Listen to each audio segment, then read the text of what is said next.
मक्के का सीजन है, अभी देखिएगा कब्रिस्तान में जगह नहीं, कब्रिस्तान में मकई से जगह नहीं। ये जायज है भाई? जायज है? आप मरोगे आप भी वहीं जाएंगे, हम मरेंगे हम भी वहीं जाएंगे।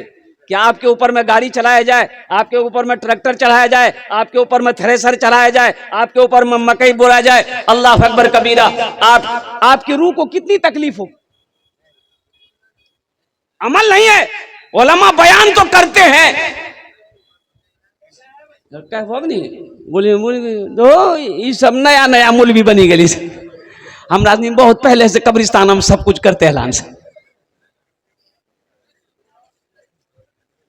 एक आदमी जलसा में पीछे से आया, उसका नाम था इस्लाम। हजरत तकरीर कर रहे थे, वो जुमला आ गया कि इस्लाम कितना पीछे है। वो बोली हो तो मूल से हमारा क्यों जाने की हो? वो पीछू ने बैठली, वो आबी बिचू में बैठी गई, खड़ा बैठ रंग कालर भाजारी देख के मौली साहब।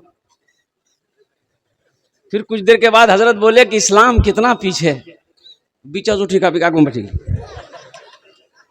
लास्ट में हजरत बोले कि इस्लाम कितना पीछे है। वो खड़ा भाई बोली अब कहां तोर मुंह हम बैठवा। आज कब्रिस्तान का यह हालत, कब्रिस्तान का, तो मेरे भाइयों ये सही नहीं है, ये सही नहीं है। अगर आपको मालूम नहीं तो हमारे जो इमाम साहब हैं बारा ईदगाह के जामा मस्जिद के, हजरत अल्लामा मौलाना मुफ्ती मुअज्जुद्दीन साहब दामद बरकातुहुम, उनकी बारगाह में चले जाइएगा, मसला पूछ लीजिएगा कि हजरत ये कब्रिस्तान में हम मकई सुखाते हैं, मकई हम क्या कहते हैं कि खिलाते हैं, सुखाते हैं, मकई का कारोबार हम कब्रिस्तान में करते हैं, ये जायज है कि नाजायज है, ये सही है कि गलत है, वो आपको मसला बता देगा। बताए उस दाने में बरकत होगी भाई? उस दाने में बरकत होगी? उस दाने में बरकत नहीं है, उस दाने में बरकत नहीं मिलेगा आपको। अबे मकई अपने दरवाजे में सुखाइए, रोड पर सुखाइए। कब्रिस्तान की अजमत को समझिए, कब्रिस्तान की बेहुरमती ना हो। अल्लाह अकबर कबीरा। कल को हमारी भी मौत होगी, हम भी उसी कब्रिस्तान में जाएंगे। अल्लाह अकबर कबीरा। आज अगर हमने नहीं माना तो कल को हमारी नस्लें भी नहीं माने। इंशाअल्लाह एहतियात करेंगे, एहतियात करेंगे। अच्छा कल से के मकई सूखे हुआ कब्रिस्तान हाथ उठा देगी इंशाअल्लाह। वहां देखो 2 4 5 आदमी है, इससे एहतियात कीजिएगा। कब्रिस्तान की अजमत है, जब कब्रिस्तान में जाओ तो कब्रिस्तान वालों को सलाम करो, अस्सलाम वालेकुम या अहलल कुबूर पढ़ो। हो सके तो सूरे फातिहा कुल अल्लाह वह 3 मरतबा पढ़कर, सूरे फातिहा पढ़कर बख्शिश व मगफिरत की दुआ कर दो। अल्हम्दुलिल्लाह ये आदाब कब्रिस्तान है मेरे भाइयों, इबरत हासिल करो। कब्रिस्तान इबरत हासिल करने की जगह है, कब्रिस्तान सबक हासिल करने की जगह है कि ना जाने यहाँ पर वो लोग आके आज यहाँ पर वो दफन किए हुए हैं, सोए हुए हैं, जो कल को हमारा साथी हुआ करता था, कल वो भी नौजवान हुआ करता था, कल वो भी पहलवान हुआ करता था, कल वो भी बारा ईदगाह में क्या कहते हैं कि बड़ी से बड़ी दुकानों का मालिक हुआ करता था, आज कब्रिस्तान में लेटा हुआ है। एक दिन आएगा उसी तरीके से हम भी इस कब्रिस्तान में लेटे हुए आएंगे। इसलिए मेरे भाइयों कब्रिस्तान देखो तो इबरत हासिल करो, उससे सबक हासिल करो, गुनाहों से तौबा करो, अल्लाह से रुजू करो, अल्लाह से दिल लगाओ। एक बुढ़िया कोमा में चली गई, बुढ़िया कोमा में चली गई। कोमा में आदमी मरता नहीं, कोमा में आदमी, बोलिए बोलिए, कोमा में आदमी, कोमा में आदमी नहीं मरता है, उसका नब्ज जो है ना वो चलता रहता है, लेकिन आदमी होश में नहीं रहता है। बुढ़वा समझ लगी बुढ़िया गेले, बुढ़वा समझ गया कि बुढ़िया खत्म हो गई, पूरे मोहल्ले में ऐलान कर दिया कि हमारी बुढ़िया चलोगी। लोग जमा हुए, बांस बत्ती किया, कब्रिस्तान बनाया, कोई कफन लाने गया, कफन लाया, गुसल दिया, कफन पहना दिया, जनाजे की नमाज पढ़ के, जैसे ही क्या कहते हैं कि देखता है कि शाम रात हो गई, अब जनाजा निकलते निकलते रात हो गई, तो लेके जनाजा लेके जा रहे थे, रास्ता छोटा था, अब वो आगे में जो लोग थे उसको दिखाई नहीं दिया, बिजली के खंबा से वो जनाजा टकरा गया, और जैसे ही जनाजा टकराया बुढ़िया उठी बैठी गई। बोले वाह, बताइए आदमी खड़ा रहेगा वहां? 80 की स्पीड से आदमी भागा कि बुढ़िया जिंदा भेले कि रख मरलो आदमी जिंदा भाजे। बुढ़वा किसी तरह बुढ़िया को घर ले गए कि किरंग ते मरी गल हाल फिर जिंदा पे किरंग भला बोला वो ठोकर जे लगलो नहीं एक बेग नींद खुली गया। कुछ महीनों के बाद बुढ़िया हकीकत में मर गई, इंतकाल कर गई बुढ़िया कुछ महीनों के बाद।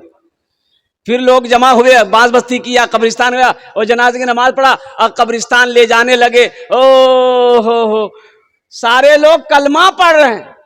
आई बुढ़वा जनाजा का गुम बोलिए भैया खम्मा बचा कर खम्मा बचा कर खम्मा बचा कर। फिर बुढ़िया उठी थी खम्बा बचा के। इस धरती पर सबसे पहला अल्लाह का घर खाना काबा। हजरत आदम अलैहिस्सलाम जन्नत से तशरीफ लाए, अल्लाह ने हुक्म दिया मेरा आदम मेरा घर बनाओ। ओहो हजरत आदम अलैहिस्सलाम। अच्छा देखिए जन्नत से जन्नती पत्थर भी आया था, वो पत्थर अब भी मौजूद है। जन्नत से जो हजरत आदम अलैहिस्सलाम जो पत्थर लाए थे हजरत जिब्रील अलैहिस्सलाम, वो पत्थर अब भी मौजूद है। इंशाल्लाह देखेंगे भाई, देखेंगे इंशाल्लाह। कितने लोग देखेंगे हाथ उठाइए तो इंशाल्लाह मैं बताऊं। 5 लाख का खर्चा करना पड़ेगा। हाँ तो पत्थर यहाँ थोड़ी सी मक्काम जी गया, वो पत्थर यहाँ नहीं है। उस पत्थर का नाम है हजरे अस्वद। वो पत्थर खाने काबा में नस्ब है, वो खाने काबा में रखा हुआ है, मिला हुआ है। और कुर्बान जाओ जो लोग हज करने जाते हैं और खाने काबा का 7 चक्कर लगाते हैं, मकाम इब्राहिम के पास 2 रकात नफल की नमाज पढ़ते हैं और वो हजरे अस्वद पत्थर को चूमते। उस पत्थर को चूमना नबी की सुन्नत है।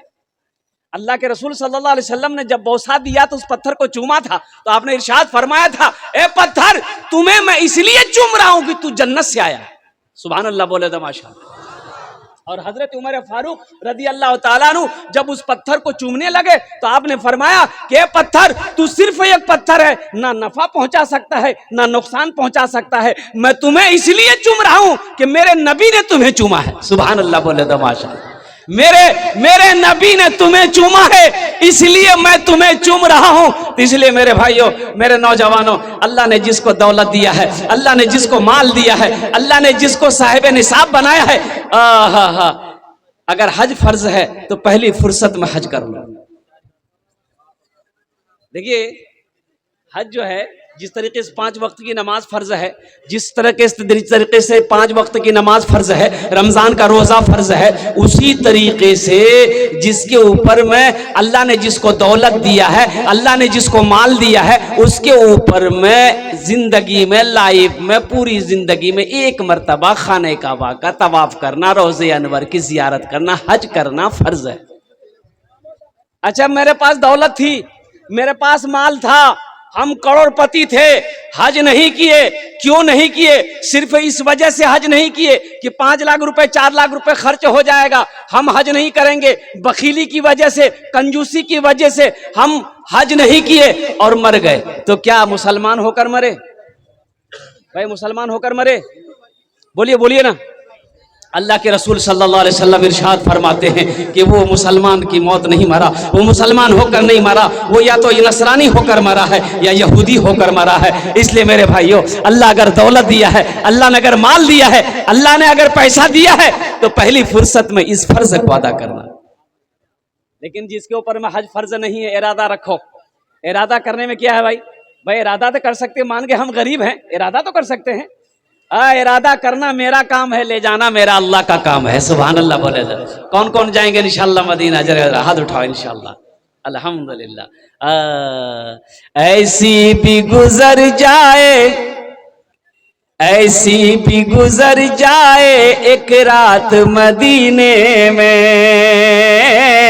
एक रात मदीने में, ऐसी भी गुजर जाए एक रात मदीने में। हम हो मेरे आका हो एक साथ मदीने में, हम हो मेरे आका हो एक साथ मदीने में। एक आशिक रसूल है, गुलाम मुस्तफ़ा है, हज करने जा रहा है, बीच में मौत आके खड़ी हो गई, अब आगे नहीं बढ़ सकते, तुम्हारा टाइम हो चुका है, अब तुम्हारे जिस्म से रूह को निकाल लेंगे। तो ये दीवाना कहता है, ये आशिक रसूल मौत से कहता है, ऐ मौत जरा रुकना, आगे मुझे जाने दे, आगे मुझे जाने दे, ऐ मौत जरा रुकना, आगे मुझे जाने दे, हो जाएंगे हम दोनों एक साथ मदीने में, हो जाएंगे हम दोनों एक साथ मदीने में। सुभान अल्लाह बोले था माशाअल्लाह। सबसे पहला अल्लाह का घर खाने काबा हजरत आदम अलैहिस्सलाम ने बुनियाद रखी और कुर्बान जाओ। अल्लाह के रसूल सल्लल्लाहु अलैहि वसल्लम तशरीफ फरमा है। एक सहाबी ने अर्ज किया, या रसूल अल्लाह मेरे माँ बाबा पर कुर्बान, दुनिया में सबसे अच्छी जगह कौन सी है? अल्लाह के रसूल खामोश हैं। हजरत जिब्राइल तशरीफ लाए तो अल्लाह के रसूल ने इरशाद फरमाया, जिब्राइल दुनिया में सबसे अच्छी जगह कौन सी है, सबसे खूबसूरत जगह कौन सी है? तो हजरत जिब्राइल ने अर्ज किया, या रसूल अल्लाह मुझे भी पता नहीं है दुनिया में सबसे अच्छी जगह कौन सी है। कहा कि जा मेरे अल्लाह से पूछ किया, अल्लाह से पूछ किया। हजरत जिब्राइल अमीर अलैहिस्सलातु वल तस्लीम तशरीफ ले गए, अल्लाह से पूछा कि या अल्लाह तेरे महबूब का सवाल है कि दुनिया में सबसे अच्छी जगह कौन सी है? तो मेरा अल्लाह ने फरमाया, जिब्राइल जाओ मेरे महबूब से जाकर कह दो दुनिया में सबसे अच्छी जगह मस्जिदें हैं। सुभान अल्लाह बोले तो सबसे दुनिया में सबसे अच्छी जगह मस्जिदें हैं और सबसे बुरी जगह बाजार है। सबसे बुरी जगह, सबसे अच्छी जगह बताया कि उलमा फरमाते हैं जो वजू बनाकर मस्जिद के अंदर में दाखिल हो जाए वह अल्लाह का मेहमान हो जाता है। आहा, जो वजू बनाकर मस्जिद के अंदर में दाखिल हो जाए वह अल्लाह का मेहमान हो जाता है। और जिसकी मौत सजदे की हालत में हो जाए, जिसकी मौत मस्जिद के अंदर में हो जाए, वो तो वैसी जन्नती है, वो जन्नती है। इसलिए मेरे बच्चों मस्जिदों से मोहब्बत रखो, मस्जिदों से मोहब्बत करो, मस्जिदों को आबाद करो, अल्लाह तेरे घर को आबाद कर दे। मस्जिदों को आबाद करो, मस्जिदों को कायम करो और कुर्बान जाइए। तूफान नू आया, खाने काबा की दीवारें गिर गई, बड़ा तूफान आया था, ऐसा तूफान, अल्लाह अकबर कबीरा। कुर्बान जाओ, कुछ लोग पहाड़ पर चले गए, पहाड़ ऊंचे पहाड़ था, बोले पहाड़ पर चढ़ गया कि यहां तो पानी आ नहीं सकता है। अल्लाह का ऐसा अजाब था कि पहाड़ के ऊपर से पानी गुजर रहा था। वो तूफान नू जो आया ना, बड़ा तूफान था। हजरत नूह अलैहिस्सलाम 950 साल कौम को दावत दिए, 950 साल तबलीग किए। कैसो साल भाई? बोलिए 950 साल। 950 साल के अंदर में कितने लोग मुसलमान हुए? 80 से 82 लोग मुसलमान हुए। कितने लोग मुसलमान हुए? बोले भाई कितने लोग मुसलमान हुए? 80 से 82 लोग मुसलमान हुए। अब सोचिए कितने सख्त लोग था वो लोग कितने सख्त थे वो लोग। कोई दीन की बात सुनने को तैयार नहीं, अल्लाह के पैगाम को सुनने को तैयार नहीं, नबी की बात को सुनने को तैयार नहीं। हजरत नूह अलैहिस्सलाम के गले में ना गमछा लगाकर लोग घसीटता था, और जब आप चलते थे ना तो ओबाश बच्चों को पीछे लगा देता था, पत्थर मारता था। हजरत नूह अलैहिस्सलाम 950 साल कौम को दावत दिए। अब पैरों में ताकत नहीं, कहा कि या अल्लाह अब नूह से चला नहीं जाता, या अल्लाह ये कौम समझने वाली नहीं है, अल्लाह तू इसके ऊपर मज़ाब नाजिल कर दे। अल्लाह ने कहा मेरे नूह गम ना करो, ये किश्ती बनाओ, उस किश्ती में अपने मानने वालों को लेकर सवार हो जाना, हम अजाब नाजिल करेंगे पानी का, नीचे से भी पानी ऊपर से भी पानी बरसाएंगे। नूह अलैहिस्सलाम कश्ती बनाए, उलमा फरमाते कई महीने लगे कश्ती बनाने में। अच्छा कश्ती जाने ना अपना लहा डेरा घाट तक खत्म भाग लिया अपना। पहले डेरा घाट में भी लाव चलता था, हम लोग छोटे थे अल्हम्दुलिल्लाह। कभी कभी खरी भी पार हो जाते थे, लोग पैदल पार हो जाते थे। और कुर्बान जाओ, बहुत बड़ी कश्ती बनाए नूह अलैहिस्सलाम। तो लोग पूछने लगे, वो कौम पूछने लगी नूह ये क्या बना रहे हो? कहा कि किश्ती बना रहे। बोला यहाँ पीने को पानी नहीं मिल रहा, कश्ती कहाँ चलाओगे? तो नूह अलैहिस्सलाम ने कहा कि अल्लाह का अज़ाब आने वाला है, पानी ऊपर से भी पानी होगा, नीचे से भी पानी होने, और लोगों ने मजाक उड़ाया। कौन अल्लाह नौज़बिल्ला, कैसा अज़ाब आएगा। कुर्बान जाओ मेरे भाइयों, मेरे दोस्तों, मेरे बुजुर्गों, वो लोग ना महल्ले वाले उस कश्ती में पखाना करने लगा। बोला कश्ती बने ले, तो कश्ती पुराना कर दू, सब पखाना करने लगा कश्ती। 1 हफ्ता के अंदर कश्ती को भर दिया। अब खाओगे इतना तो निकलेगा भी तो इतना ना, कम खाए तब ना आदमी है। अभी तो जमाना क्या है। हाँ हाँ। अच्छा भाई, बीवी का भाई कौन है? बीवी का भाई रिश्ते में कौन लगेगा? अरे बोला नहीं हो, साला। कोई अगर साला साथ में हो, कोई पूछे कि हो कैसे नहीं रहा, बोले हमारे बीवी का भाई छे। भाई तो साला बोलोगे, मेरा साला है नहीं, बीवी का भाई। देखिए आदमी साला कमी रहे तब ना आदमी खाई जी, खाना खाई जी। अले कुत्ता भगल के, कुत्ता के नहीं भागली, अंत लाडी है साला कमरे तोड़ी दी, कुत्ता साला। मतलब बात सही जी गलत जी बोले बोला। एक बूढ़े मियाँ थे, और कुर्बान जाइए बूढ़े मियाँ, बैठ के नाश्ता किए। अब बैठ के नाश्ता किए और उसके बाद क्या कहते हैं कि जब वहां से निकले, उनकी एक चप्पल थी, एक चप्पल नहीं थी। बोले रे साला के हमरो चप्पल लागलो रे। हाँ, इसलिए मेरे भाइयों, तो वो लोग किश्ती में पखाना किए, पूरा किश्ती भर दिया। नूह अलैहिस्सलाम रोने लगे, कहा कि अल्लाह ये कौम है, मैंने किश्ती बनाया कई महीने लग गए, या अल्लाह ये लोग पखाना करके इस कश्ती को भर दिया है।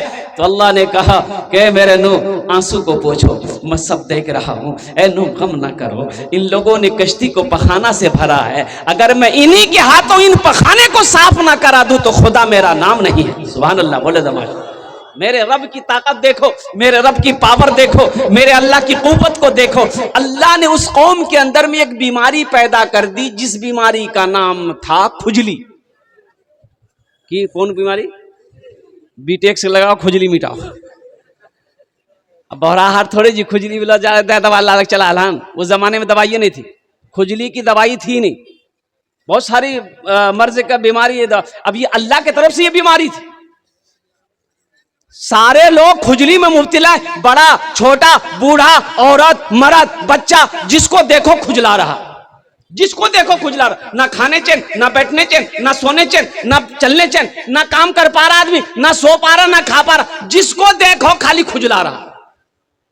एक बूढ़ा मियाँ उठा, लोटा लिया, सुबह बोला कहाँ जाएंगे, वो स्पीड पकड़ा, जाके वही कश्ती में तो जगह थी नहीं, ऊपर में किनारा में बैठ गया, बोला यही कर देते हैं। वो पखाना कर रहा था और खुजली का स्पीड जो बढ़ा ना, वो खुजले लगे नहीं, उल्टी पुल्टी बनी। अच्छा उसमें गिरना था, जहां जहां पखाना लगा खुजली खत्म। बोलिए भैया बड़ा अच्छा दवाई हो। बोले अच्छा, तो थोड़ा सा पखाना लिया, बोले यहाँ खुजला लगल के, बोले खुजली खत्म। बोला बाप 1 नंबर दवाई। बस हाथ लगाया और हाथ में मला, पूरे बदन में लगाया, फ्रेश। अच्छा देखिए अल्लाह की हिकमत देखिए, पखाना लगाते ही खुजली खत्म, पखाना लगाते ही खुजली खत्म हो जाती। ये आदमी बूढ़ा मियाँ बाहर किश्ती से बाहर निकला, अब मोहल्ले वाले को बुलाया कि भाई अब्दुल रशीद आ जाओ, अब्दुल मन्नान आ जाओ, अब्दुल जब्बार आ जाओ, मोहम्मद कलीम आ जाओ। लोगों ने कहा क्या हुआ, काहे चिल्ला रहे? बोला आ जाओ, खुजली की दवाई मिल गई। बोली कहाँ मिल रही हो? बोला हाँ मैं जल्दी आओ। बोला भैया जल्दी बोलो कहाँ मिल रही? बोला उठावा पखाना लगावे, 1 नंबर दवाई। देखिए हम नहीं करें, कुरान सूरे नूह पढ़ेंगे ना, कुरान शरीफ जब पढ़ेंगे आप, सूरे नूह में अल्लाह ने एक किस्सा बयान किया है। अब सारे लोग पखाना उठाने लगे, लगाने लगे। अल्लाह का जो लगाता था पखाना, जहां लगता था खुजली खत्म हो जाती थी। और कुछ नौजवान घर से बर्तन लेकर के लगन लगे, दौड़ जी लगे, थोड़ा सा हम दादा बाबा नहीं चले से गई खटिया पर लो जुड़ा वह लगा दे। उस कौम का क्या हुआ। इस वाक़े को, किस्से को मैं यहीं पर स्टॉप करता हूँ। लास्ट में इंशाल्लाह मैं बयान करने की कोशिश करूँगा। तो तूफ़ान नूह में, वो तूफ़ान नूह जो आया था, खाने काबा की दीवारें गिर गई। हज़रत इब्राहीम अलैहिस्सलाम को, हज़रत इस्माईल अलैहिस्सलाम को अल्लाह ने हुक्म दिया, मेरे इब्राहीम मेरे घर की तामीर करो, कुर्बान जाओ। बाप भी पैगम्बर, बेटा भी पैगम्बर। बाप मिस्त्री बना, बेटा मजदूर बना। बेटा मसाला बना बना कर ला कर हज़रत इब्राहीम अलैहिस्सलाम को देता था। हज़रत इब्राहीम अलैहिस्सलाम खाने काबा के दीवारों को जोड़े, दीवारों को जोड़े। अब यहाँ तक दीवारें जुड़ गई, हाथ नहीं पहुँच रहा। अब कोई कुर्सी है नहीं, टेबल है नहीं, सीढ़ी नहीं है। अब वहाँ की दीवारें मुकम्मल कैसे होगी। हज़रत इब्राहीम अलैहिस्सलाम ने अपने बेटे इस्माइल से कहा, बेटा इस्माइल एक पत्थर उठा कर लाओ। एक पत्थर उठा कर लाया गया। उसी पत्थर पर हज़रत इब्राहीम अलैहिस्सलाम जब खड़े हुए, ये पैगंबर का मोजिज़ा है कि अल्लाह ताला ने उस पत्थर को आपके कदमों के नीचे में मोम बना दिया। सुभान अल्लाह बोले तो आपके कदम का निशान पड़ गया उस पत्थर के अंदर। वो पत्थर अब भी मौजूद है। इंशाल्लाह देखेंगे, बोलिए इंशाल्लाह देखेंगे। हाँ, उस पत्थर को मकाम इब्राहिम कहते हैं। वहाँ के 2012 में जब मैं हज करने गया था, तो वहाँ की मैं देखा कि वहाँ की गवर्नमेंट सरकार जो उस पत्थर को शीशे से घेर दिया है, वो घेरा हुआ है, उस पत्थर को घेर दिया गया है। वो हाजी लोग जो हज करने जाते हैं, खाने काबा का तवाफ करके 2 रकात नफल की नमाज मकाम इब्राहिम के पास में पढ़ते हैं। एक तवाफ उनका मुकम्मल हो जाता है। मौजूद सामीन किराम, अल्लाह के रसूल जनाब मोहम्मदुर रसूलुल्लाह, सारे लोग बोले सल्लल्लाहु अलैहि वसल्लम। खाने काबा की तामीर का आपने भी तामीर फरमाए। हिजरत का हुक्म हुआ, अल्लाह के रसूल सल्लल्लाहु अलैहि वसल्लम मदीना तशरीफ ले गए। तो मदीने में अल्लाह के रसूल सल्लल्लाहु अलैहि वसल्लम गमगीन है। तो सहाबा ने पूछा, या रसूल अल्लाह कोई बात है क्या, देख रहे आपका चेहरा गमगीन है। तो अल्लाह के रसूल सल्लल्लाहु अलैहि वसल्लम इरशाद फरमाते हैं, मेरे सहाबियों, मदीना आए हुए बहुत कई दिन हो गए, काश मदीने में एक अल्लाह का घर होता, एक मस्जिद होती, जिस मस्जिद के अंदर में हम लोग सब मिलकर अल्लाह की इबादत करते, नमाजें पढ़ते। तो सहाबा ने अर्ज किया, या रसूल अल्लाह आप हुक्म दे, हम लोग मस्जिद बनाएंगे। देखिए, अभी हिजरत फरमाकर सहाबाए कराम मक्का से मदीना पहुंचे थे। पास में दौलत नहीं थी, दौलत तो मक्का में छोड़कर गए थे, अपना घर मक्का में छोड़कर गए थे, सोना चांदी मक्का में छोड़कर गए थे, अपनी खेती बाड़ी मक्का में छोड़कर गए थे, खाली हाथ सिर्फ जान लेकर मदीना गए थे। कलमा तैयबा ला इलाहा इल्लल्लाह मुहम्मदुर रसूलुल्लाह के लिए ले गए थे, इस्लाम के लिए गए थे, दीन के लिए गए थे। दीन को फैलाना है। अपनी दौलत छूटती है तो छोड़ दो, जमीन गई, जमीन छूटती है तो छोड़ दो, हवेली छूटती है तो छोड़ दो। दीन के कलमे को लेकर तमाम सहाबाए कराम ने अल्लाह के रसूल सल्लल्लाहु अलैहि वसल्लम के पीछे हिजरत फरमा कर मदीना तशरीफ ले गए। जानते हैं, एक जमीन खाली थी, वो जमीन किसकी है? अल्लाह के रसूल ने इरशाद फरमाया, पता करो ये जमीन किसकी है। तो पता किया गया 2 यतीम बच्चों की जमीन है, जिसका बाप नहीं है, बाप का इंतकाल हो गया है, चचा है। बोला चचा को भी बुलाओ, उन दोनों बच्चों को भी बुलाओ। वो दोनों बच्चे भी आए, चचा भी आए। तो अल्लाह के रसूल सल्लल्लाहु अलैहि वसल्लम इरशाद फरमाते हैं कि ये जमीन तुम्हारी है। कहा कि या रसूलल्लाह मेरी है। कहा कि बेचोगे? कहा कि आप क्या करेंगे? कहा कि इस जमीन को तुम बेचोगे, हम खरीदेंगे, इस जमीन पर हम अल्लाह का घर बनाएंगे। सुभान अल्लाह, बोले दमाशा। ऐ काश मदीने में, ऐ काश मदीने में एक अपना भी घर होता, एक अपना भी घर होता, सरकार के कदमों में हर लम्हा बसर होता, हर लम्हा बसर होता। जमीन वाला कहा कि या रसूल अल्लाह, जब आप मस्जिद बनाएंगे तो फिर पैसे लेके मैं क्या करूंगा? सोना चांदी पैसा टाका ये सब तो यही रह जाएंगे। अब इसमें घर बना लीजिए, मस्जिद बना लीजिए, इसका बदला हम अपने अल्लाह से ले लेंगे। सुभान अल्लाह, बोले माशाअल्लाह। देखिए क्या ईमान है। कहा या रसूल अल्लाह, आप मस्जिद बनाइए, जमीन में दे रहा हूं, आप मस्जिद बनाइए, इसका बदला तो हम अपने अल्लाह से लेंगे। तो अल्लाह के रसूल सल्लल्लाहु अलैहि वसल्लम ने इरशाद फरमाया कि नहीं, कुछ कीमत लेनी होगी, हम ऐसी मस्जिद नहीं बनाएंगे। राजी हो गया। तो मजमे में से एक सहाबी खड़ा हुआ, कहा कि या रसूल अल्लाह, जो कीमत तय हुई है मस्जिद नबवी की, जो दाम रखा गया है, उसकी कीमत को मैं अकेले अदा करूंगा। क्या जज्बा था, क्या ईमान था, क्या दीन से मोहब्बत थी। तो मेरे भाइयों, अब वो कौन खुशनसीब सहाबी रसूल थे जिन्होंने मस्जिद नबवी की जमीन की कीमत अकेले अदा किया। मैं उस खुशनसीब सहाबी रसूल का नाम आपको लास्ट में बताने की कोशिश करूंगा। मेरे भाइयों, जन्नत में महल कौन कौन बनाओगे, जरा हाथ उठाओ, मैं दुआ कर दूंगा इंशाअल्लाह। कबूलियत की घड़ी है, सारे लोग तैयार हैं। जन्नत में महल बनाना है, ये हमारी बात नहीं है, ये अल्लाह के रसूल सल्लल्लाहु अलैहि वसल्लम इरशाद फरमाते हैं, मन बना लिल्लाहि मस्जिदन बनल्लाहु लहू बैतन फिल जन्ना। जिसने दुनिया में अल्लाह का घर बनाया, अल्लाह उसके लिए जन्नत में आलीशान महल बनाएगा। ये मस्जिद बिलाल आपके सामने है, आप लोग देख लीजिए, पलट कर थोड़ा सा देख लीजिए। जो लोग नहीं देखे वो देख लीजिए, और जो देखे हुए हैं, जो नमाज पढ़े हुए हैं, माशाअल्लाह अल्हम्दुलिल्लाह। ये मस्जिद मकरूज है, ये मस्जिद मकरूज है, कर्जे में है ये मस्जिद।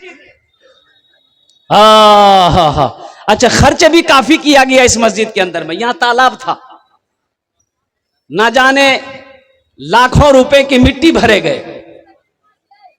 एक साहिब खैर मालूम हुआ मुझे कि 2.5 लाख रुपए उन्होंने अकेले अदा किया। अल्हम्दुलिल्लाह, 2.5 लाख रुपए अकेले इस मस्जिद में उन्होंने दिया। कुर्बान जाइए, बहुत बड़ी बात है। मस्जिद बना दिया आपने, अल्लाह का घर। वो बता दे, मौलाना मंजूर नोमानी साहब 0 माइल मदरसा दारुल उलूम 0 माइल अररिया जो है ना, वो फरमा रहे थे कि अररिया जिला के अंदर में एक बस्ती है। कौन सी बस्ती, ज़हन में मेरी बात नहीं आ रही थी, कि एक आदमी था बेचारा, मजदूर बनिहार आदमी था, 3-4 बीघा जमीन उसको थी, 4 बेटे का बाप था। उसके मोहल्ले में घर के बगल में एक मस्जिद थी, बहुत पुरानी मस्जिद, ऊपर में छप्पर टीन है और दीवारें इसकी फूस की दीवार। अपने चारों बेटे को बैठाया, बोला बेटा एक मशवरा है। बेटे बैठ गए कि अब्बा हुजूर क्या मशवरा है, बोलिए तो सही। बोला कि बेटा देखो, जब से हम पैदा हुए इस मस्जिद को इसी हालत में देखें, कोई बनाने के लिए आगे कदम नहीं बढ़ाता है। ए बेटा, मेरे पास 4 बीघा जमीन है, तुम लोग 4 भाई हो, तुम लोग इजाजत दो तो हम 1 बीघा जमीन बेचकर ये अल्लाह का घर बना दे। तो बेटों ने कहा कि बाबा, जमीनों का मालिक तेज है, हमरा से नहीं जीतते जा जमीनों का मालिक, 1 बीघा की 4 बीघा ते बेचीला, हमरा से की तकलीफ नहीं है। तो बाप बोला कि बेटा ठीक है, इजाजत तुम लोगों ने दे दिया। 1 बीघा जमीन बाप बेचा और जितना पैसा मिला अल्लाह का घर बना दिया। मौलाना मंजूर नोमानी साहब कह रहे थे कि 6 महीना हुआ मस्जिद बनाए हुए, 6 महीना ही हुआ था। उसका 4 बेटा में से 2 बेटा कुवैत गया, कुवैत सऊदी अरब गया, 2 बेटा सऊदी अरब कुवैत गया। नारे तकबीर, नारे तकबीर। उलमाए किराम, देखिए हमारे आलिम बामल हजरत अल्लामा मौलाना मुफ्ती सादुल नजीब साहब मद्दजिल्लहुल आली दामद बरकातहुम तशरीफ ला चुके हैं। माशाल्लाह, इनके चेहरे को देखते रहिए और अपने नामा अमाल में नेकियों का जखीरा जमा करते रहिए। तो मौलाना मंजूर नोमानी साहब फरमाते, ए बेटा अजय वादा करो, जब तक बयान होगा कोई जाएगा क्या? नहीं ना जाएगा। एक जगह तकरीर करे थे, एक नौजवान खड़ा हुआ, मैंने कहा क्या हुआ? बोला है बैठो। बैठ गया, दोबारा खड़ा हुआ, मैंने कहा क्या हुआ? काहे परेशान हो? बैठो ना। बोले बहुत जोर लाग लो, बैठो। नौजवान हो, बैठो। बैठ गया। कुछ देर के बाद मेरी तकरीर खत्म हो गई, देखिए बैठा हुआ है। तो हम नहीं बच्चा के जाना जी है बेटा जो। बोले नहीं जो। बोले करें जो। बोले की करल जो? जे करल जाए भाग लीजिए, जाने की जरूरत नहीं है। मौलाना मंजूर नोमानी साहब फरमाते हैं कि 6 महीने वो उसका 2 बेटा सऊदी अरब चला गया, 2 बेटा सऊदी अरब चला गया। 1 साल गुजरा, 3 बेटा सऊदी अरब चला गया उसका, अल्हम्दुलिल्लाह 3रा बेटा भी चला गया। देखते देखते 4 साल गुजरा, उसका 2 भीटा में अल्लाह ने पुख्ता का मकान बनाया। 4 साल 5 साल के अंदर में 4 भीटा में पुख्ता का मकान। अल्लाह अकबर कबीरा। मौलाना मंजूर नोमानी साहब कह रहे थे उस बस्ती के अंदर में आज की तारीख में उससे बड़ा पैसा वाला कोई नहीं। ना जाने कितनी मस्जिदें वो बना चुका, उसका काम है मस्जिद बनाना। अल्लाह कहता है मन जा बिल हसनत फलहु अशरु अमसालिहा, जो मेरे रास्ते में 1 रुपए खर्च करेगा हम 1 के बदले 10 देंगे। तो इंशाल्लाह मस्जिद बनाएंगे भाई, बनाओगे भाई इंशाल्लाह, बनाओगे जन्नत में महल बनाओगे इंशाल्लाह। ये जमीन तो यही रह जाएगी, ये मक्के का बोरा यही रह जाएगा। ये खेत यही रह जाएगी, ये कोठी, ये बिल्डिंग सब यही रह जाएंगे। वो तो वहां तो अकेले सफर करना है, ना बेटा जाएगा, ना बेटी जाएगी, ना बाप जाएगा, ना रिश्तेदार जाएगा, ना बीवी जाएगी, कोई नहीं, अकेले जाना है। अरे वहां महल बना लो, वहां घर बना लो, ताकि यहां से मरने के बाद अफसोस ना हो कि हम यहां के लिए कुछ नहीं किए। वहां महल में चले जाओगे तो इंशाल्लाह मुझे 10 आदमी समझ में के अंदर में चाहिए। बड़ी तेजी के साथ मैंने कहा था कि वक्त की किल्लत है, अल्हम्दुलिल्लाह मुफ्ती सादुल नजीब साहब आ गए हैं। 2 बजे इनकी ट्रेन है पूर्णिया से, अल्हम्दुलिल्लाह। अब वो मेरे बयान के बाद उनकी तकरीर होनी है, तो इसलिए मैं अपनी बात को समेटने की कोशिश करूंगा। मेरे भाई बहुत तेजी के साथ मुझे 10 आदमी चाहिए, अपने माँ बाप की सालो सबाब की नीयत से, अपने माँ बाप के नाम पर। है कोई पहला नौजवान जो 10,000 रुपए मस्जिद बिलाल के अंदर में ताउन करने वाला हो, चंदा देने वाला हो, पहला कोई नौजवान, इंशाल्लाह उसके लिए मैं 10 दुआ करूंगा, उसके लिए मैं 10 दुआ। वाह भाई वाह, ये देखिए पहला नौजवान, आ जाइए बाबू यहाँ, ये